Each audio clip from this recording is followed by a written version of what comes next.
Bangalore days എന്ന ഫിലിമിൽ ദുൽഖർ എന്ന അജു പാർവതി എന്ന സേറയുടെ പുറകെ നടക്കുന്നുണ്ട്. ഒരിക്കലും അവർ മെട്രോയിൽ കണ്ടുമുട്ടുമ്പോൾ സേറ ദുൽഖറിനോട് ചോദിക്കുന്നുണ്ട്, താനെന്തിനാ എൻ്റെ പുറകെ നടക്കുന്നതെന്ന്.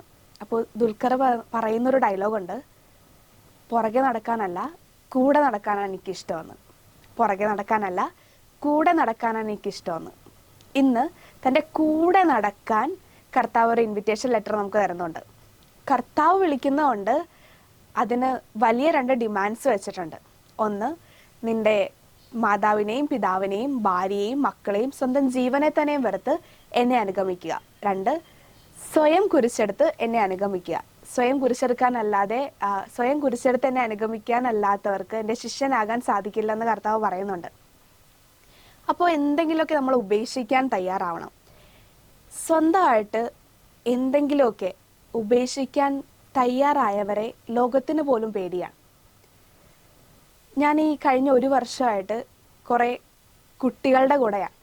അതുകൊണ്ട് തന്നെ അവരുടെ വൈബും അവരുടെ പൾസൊക്കെ എനിക്ക് കുറേയൊക്കെ മനസ്സിലാക്കാൻ സാധിച്ചിട്ടുണ്ട്. അപ്പോൾ നിങ്ങളുടെ ബെസ്റ്റിയെയോ നിങ്ങളുടെ ചിക്കനെയോ അല്ലെങ്കിൽ നിങ്ങൾ എടുക്കുന്നൊരു സ്മോക്കോ നിങ്ങൾ എടുക്കുന്നൊരു പെഗ്ഗോ നിങ്ങളുടെ വീട്ടുകാരിൽ നിന്നും സുഹൃത്തുക്കളിൽ നിന്നും അതുപോലെ തന്നെ ടീച്ചേഴ്സിൽ നിന്നും ഒളിപ്പിക്കാൻ കാണിക്കുന്ന ഒരു ധൈര്യം ഉണ്ടല്ലോ, ആ ധൈര്യത്തിനെക്കാട്ടിയൊക്കെ 10 ഇരട്ടി ധൈര്യം വേണം കർത്താവ് ഈ പറഞ്ഞ ഡിമാൻഡ്സിനോട് എസ് പറയാൻ. കർത്താവിൻ്റെ ശിഷ്യനാകാൻ എനിക്ക് തയ്യാറാണെന്ന് എസ് പറയാൻ ഒരുപാട് ധൈര്യം വേണം. കാരണം വിളിച്ചിരിക്കുന്നത് ഈ ലോകം മുഴുവൻ സൃഷ്ടിച്ച് ഇതിൻ്റെയൊക്കെ ബോസ് ആയിരിക്കുന്ന ഒരാളാണ്. ഉപേക്ഷിക്കേണ്ടത് എനിക്കിഷ്ടപ്പെട്ട ഒത്തിരി സംഭവങ്ങളെ. അതുകൊണ്ട് തന്നെ ഇന്ന് നിങ്ങളെ ഞാൻ വെല്ലുവിളിക്കുകയാണ്.